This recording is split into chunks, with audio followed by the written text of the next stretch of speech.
Hello everyone.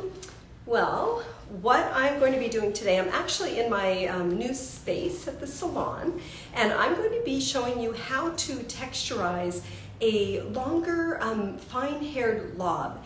And I thought that Chelsea's hair was really interesting because it doesn't have as much structure around the front, and so I'm not going to be texturing that.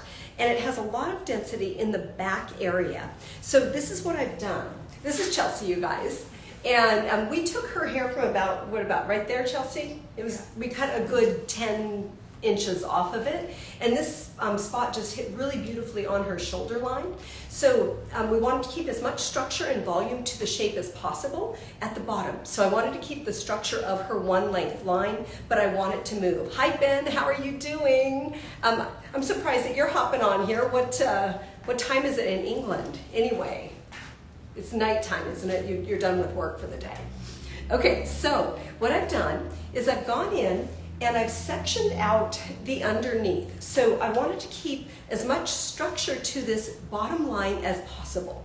So I left that really strong, and I did just a very simple one length with a small point cut. So I had a kind of a serrated edge to my line, and then I'm working through this middle area, but I want to clip this out of the way. So this is my area that has all of the structure to it that I want to keep.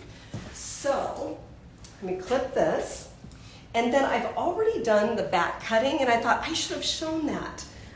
So I'm just going to show you what I did and then how I'm going to blend it into the top. So right here, this is the area that I want to do my back cutting on, because I want her hair to still look one length, but I want it to have texture and movement. And so this area right here, I've gone in and I've done some back cutting already. I'll do just a little bit more so you can see it. But you can see how much texture this actually has. Look at that. So what I'm doing is I'm placing an interior texture inside of a one length cut. So put your comb down, and I'm going to go through and just lift the hair up and place some back cutting in here. And I've already done a little bit, but I want to show you guys what I did.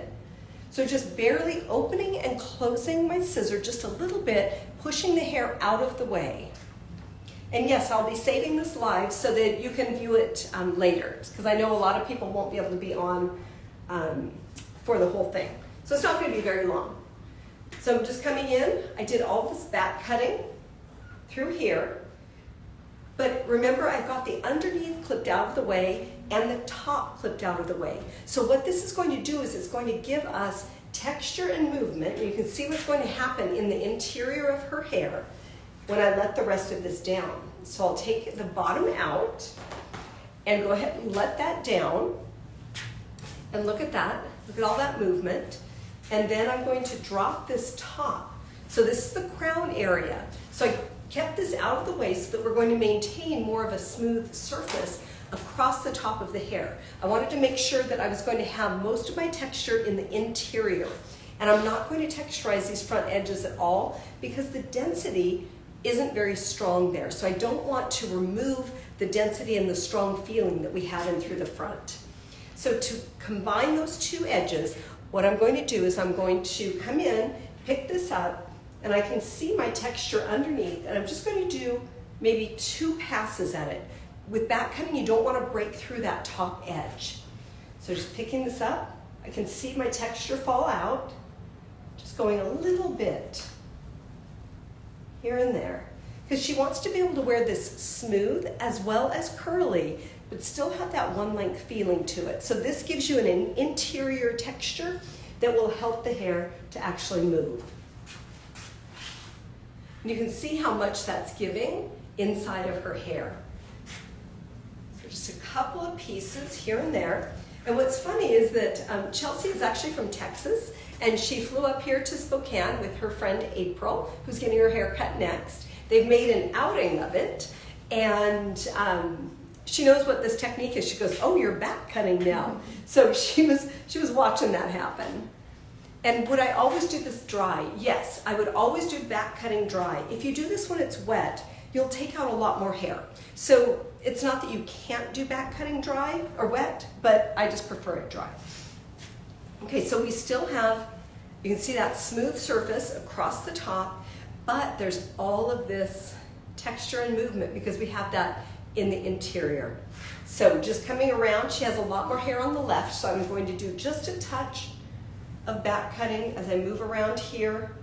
Maybe 2 little swipes at it. It doesn't take much to make a difference. And I'm pretty happy with that right now. And I'm going to spray in a new spray from KMS. It's their dry texture spray, and this is just a little travel size, which I love. And this gives a light, airy texture to the hair. And I sprayed in the interior. And with this, she could wear it curly or she could wear it straight and smooth. But, I mean, I love the amount of texture that this gives. And this is a complete makeover for her. And sometimes it doesn't have to be something crazy for it to be new and fresh. And for her, she came in with her hair curled and long, and now we have it kind of smooth, but oh, pretty, with so much texture. So there we have that. We texturized inside of our long, fine-haired lob, and I did mostly the crown, underneath the crown area, so it was just in the back, and maintained that one-length surface across the top by sectioning it out of the way, and then maintained the structure of the bottom line by taking that out and making sure I had enough at the bottom. Then I just textured that inside piece. So there we have it, a little bit of texture with back cutting for the lob. So I will save this to my Instagram so you guys can view it later. Thanks for joining me.